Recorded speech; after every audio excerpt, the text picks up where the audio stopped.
Macmillan Audio presents My Nest Isn't Empty, It Just Has More Closet Space by Lisa Scottoline and Francesca Scottoline Serritella. Read for you by the authors.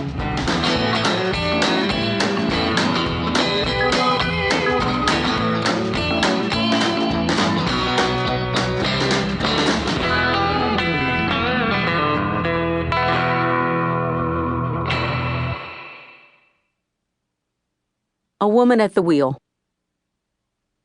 It all begins with Nancy Drew, and it might end there too. I grew up with a girl crush on Nancy Drew, and it came back to me recently when I was organizing my books at home. I found a few of the Nancy Drew books I had as a child, among them the blue-thatched copy of The Mystery at the Ski Jump. It's even older than I am, copyrighted in 1952. My copyright is 1955. As a girl, I not only read the Nancy Drew books, I memorized them. I identified with her, although we had nothing in common. She was rich, and I wasn't. She was slim, and I wasn't. She had a distant father and no mother. I was close to my father, and I had Mother Mary, who's enough mother for both of us. Nevertheless, I loved her, and I still do, even in my 50s. Could there be 2 times in a woman's life during which she feels like Nancy Drew? Pre-puberty and post-menopause? It's possible. But why, for me? For starters, Nancy's blonde, and I'm blonde in my mind. She has a dog, and I have 5 dogs. She drives a convertible roadster, and I drive an SUV. Well, they're both cars.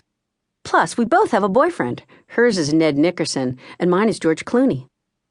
Finally, we're both on our own, which enables us to have all manner of adventures. And kidding aside, that's at the heart of Nancy Drew. That she's free, and she's in charge of her own fate. No one is telling her what to do. No mom, dad, or hubby. No one can. She doesn't ask permission. She hops into that convertible and drives. Fast. Nancy Drew was an ordinary girl who was extraordinary in so many ways, and because of her, I started to write novels in which ordinary women were the heroes.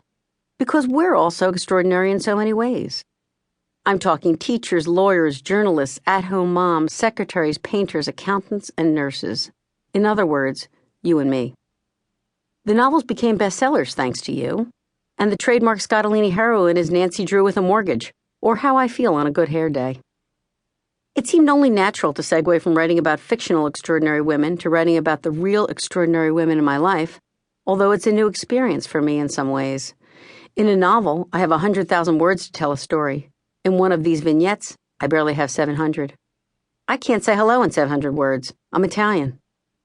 Also in a novel, I'm writing fiction, and here it's real life. The characters in this book are my family and friends, even though they're still total characters. Inside, you'll meet daughter Francesca, who writes on her own in these pages, spilling all our family secrets, like when she tells me what to wear on a blind date. Hint, show the wares. And you'll read about Mother Mary, the feistiest octogenarian on the planet, who lives with brother Frank in Miami. And my late father, Frank. Sadly, he has passed, but he's here too. That's how it is when we lose our parents or anyone we love. They're past, but they're always present. As for my pals, I'm closer than ever to best friend Franca, and as you will read, I spend Christmas Day with her and Meryl Streep. And you'll meet assistant Laura, who sets me straight on having 700 people to my house for a book club party. You'll even get to know my array of 2 cats and 5 dogs, including a new puppy that makes me wonder if I'm becoming an animal hoarder. Answer, possibly. By the way, I'm divorced twice from Thing 1 and Thing 2, and they hardly appear at all in this book. Why? They're farther and farther away in my rearview mirror. They're so small, they hardly matter anymore. Ha ha, see ya. This happens when we drive, and it tells you I'm moving ahead. Finally. There was a previous book about all of these people, but you don't have to read it to enjoy this one. You'll catch on soon enough. I bet because they remind you of the people in your own family, and your life, and yourself. Because I think that women are basically the same under the hood. That's why Nancy Drew lives on. Her life is still all of our lives as ordinary, extraordinary women. Even if we have hubbies and kids and moms and dads, at bottom we're on our own. Each of us lives her own life at the end of the day. Each of us has her own adventures, and each of us solves her own mysteries of all sorts.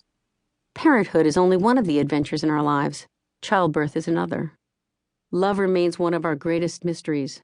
And marriage, a mystery I have yet to solve.